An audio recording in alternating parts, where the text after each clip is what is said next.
Hi guys, Luton here, and today I'm going to be talking about how to break that line from behind, how to turn a game around. You can do it with just 2 or 3 people, and all you really need to know is to just get behind the lines and cause a lot of chaos. But you've got to have the speed and the will and the understanding of what it is that you're actually trying to achieve.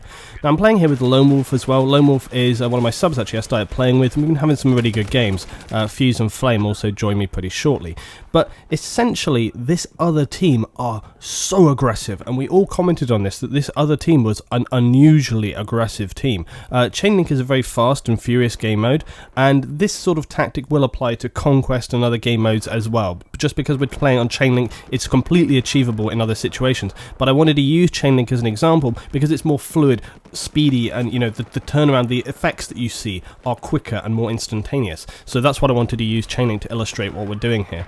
So basically, Propaganda is also a really good one for this because you have this great flanking opportunity. But again, on other wider maps, the same principle applies. Grab a vehicle, get behind the line.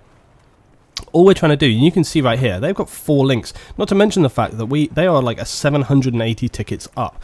Now, I'm going to tell you straight up, we still lose this round, but we turn it around. Look at where our team are right now. Our team have been pushed right back. They are classically in a little bubble together. They're just staying together in one position and not really trying to be very kind of creative and move around. They're just staying together on one choke point and getting absolutely slaughtered. We decide to change it up. We take it forward and we are pushing these lines as we move up.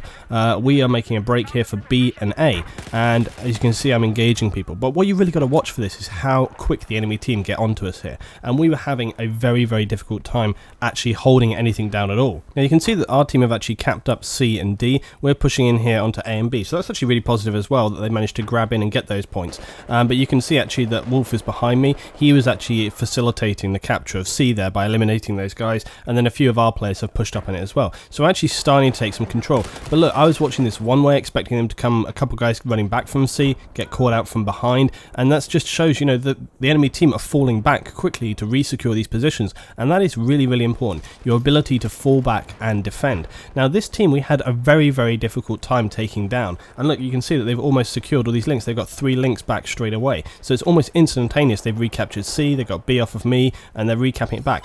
We got a double break here as we neutralize that position, and I left the guys on here. I was running to A. Again, this is very, very important. A lot of people will stay on a flag right up until it's fully capped, but if you're together with a squad, often the thing that you want to do is what we did right here, neutralize a position. I often do this, and it means I don't get the points for capping, but it doesn't matter because if you're interested in the overall game, which is what I usually am rather than the specific individual points, that's what you've got to do. When you see an opportunity, you've got to take it. You can see I'm just neutralizing this Claymore so that it doesn't take anybody out. But look at this. I cut forward a little bit and you can see they've grabbed all those bases back from us. This is only, I've skipped forward a couple of minutes here just for time basis, and so neutralizing those positions and then moving is a very key tactic, and I do this regularly. So it's like once it's neutralized, move off. Don't wait for it to be capped. Keep moving, because you've got to sustain that momentum, and you've got to like completely be aggressive, get onto them, harass them, and prevent them from sort of really getting back control. So leaving 2 of my guys on and pushing on to the next means that suddenly they don't have to just recap one base. They see another base capping at the same time, and they think, crap, where do we go? So it can kind of create confusion. Now, the other key factor in what we're doing here is assisting our team. This is not about us being a superhuman squad and just, retaking control of the entire game. What we are doing is enabling the rest of our team to push forward, and that's what's happened. Look at the rest of our guys. Because we have created pressure on the enemy at the back, it means that they have to retreat to recapture and take those positions from us. That alleviates pressure from the rest of the team, who then push forward, and the rest of the team, whilst they are staying together in a big group, there is actually a small caveat to that. By staying together in a big group, it means they're more difficult to take down, theoretically, so that they can create that kind of wall of pressure. It means that then a smaller squad of 3 or 4 players can continually get behind and create problems, harass, and lock it down. You can see here getting some double links, we're taking it back. So this is really, really how this goes. It's all about sort of getting behind, creating that pressure, and then supporting and enabling the rest of the team. It's not about being like the A team and just taking the whole base and winning the game. But if you are the only players that are doing this action, in many ways you are still being the top squad, because you are the only ones who are taking that, that opportunity and understanding like this is what we need to do to win the game. And you'll see this very, very often happens where, we said afterwards like, hey, you saw the situation, guys, when we came into this round, okay? When we came in at the very beginning of the game, our team was like pinned back. They were 1 or 2 bases away from spawn trap. And by pushing forward and breaking that line, we've enabled them to break out of that situation and move forward. So it's a team effort, but if our squad was not participating and pushing forward those back lines in that way, it's very, very likely that this game would have been a full spawn cap and over in minutes, because that's what they were very close to. Now, not only that, but you will see the other team are incredibly good and very intelligent players. They push that. Look. See here at F and G, they're doing exactly what we are doing.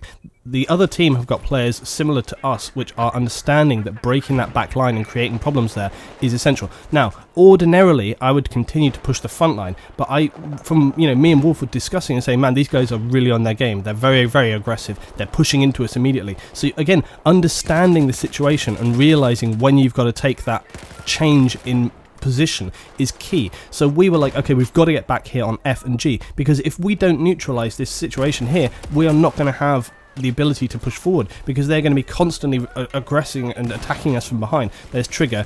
You recognise Trigger is actually my squad as well. He's actually against us now as well, so we've got other players that we know are decent on the other side. So by pushing back here and securing G and F, we have lost those other bases. They've got 3 links, we've got 2 now. But the point is that by neutralizing these guys here back at F and G, we don't have to worry about that anymore, because that could have been a really, really serious problem. And you can see, look at these guys coming in here. I just take this guy out, and he's also got his recon beacon. So again, you can see they're playing strategically. They're understanding that recapturing these positions from behind is really, really important. So we're just pushing back up here. Again, I'm going to go for C and B, and I'm clearing the way. So constantly making that push back and forth from those back bases is really key. But understanding and making the discipline of not just staying in one place and not just going for one thing is really, really, really important.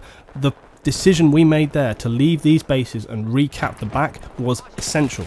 If we had not done that, again, very likely we might have ended up in a spawn trap situation, because what would happen is that the enemy team would then be pushing us from 2 different directions. They would only have to recap C and D, they would take those from us, and then they would throw their whole team against us. We would have probably taken back G, maybe F, but we would have been right back where we were at the start and potentially back to a spawn trap. So again, defending and falling back is absolutely as important as being aggressive and being on the front, and that's the thing that you have to understand. So this demonstrates how a 2 or 3 man team can really, really turn it around.